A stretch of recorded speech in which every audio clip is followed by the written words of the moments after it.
हदोद, मोतरा और आलू महर शरीफ में सैलाबी सूरत हाल। Report bureau chief Sialkot Mohammad Irfan और आप देख रहे हैं आज तक। आज तक की वीडियोस देखने के लिए हमारा चैनल सब्सक्राइब कीजिए और बेल आइकन को क्लिक कीजिए ताकि आप हमारी आने वाली वीडियो से बाखबर रह सकें। डस्का की हदूद मोतरा और आलू मोहार शरीफ में सैलाबी सूरत हाल।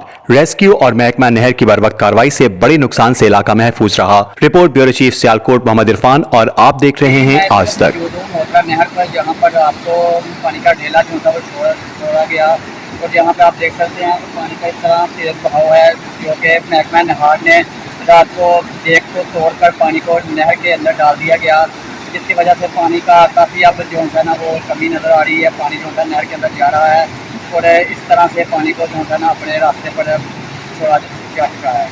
डस्का की हदूद मोतरा और आलू मोहार शरीफ में गुज़िश्ता रात सैलाबी पानी के बहाव में अचानक तेजी आ गई, जिसके बायस मकामी आबादी को शदीद मुश्किलात का सामना करना पड़ा। पानी घरों तक पहुंच गया। ताहम इत्तला मिलते ही रेस्क्यू 1122 महकमा नहर और थाना मोतरा पुलिस मौके पर पहुंच गए। महकमा नहर के अमले ने फौरी तौर पर नहर में शिगाफ डाल दिया, जिसके नतीजे में सैलाबी पानी का बहाव नहर की तरफ मुंतकिल हो गया। हुकाम के मुताबिक पानी की सतह अब कम होना शुरू हो गई है और करीबी घरों को बड़े नुकसान से बचा लिया गया है।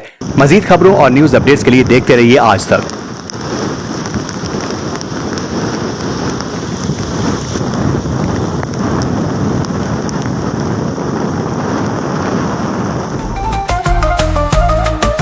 आज तक न्यूज, खबर सच के साथ।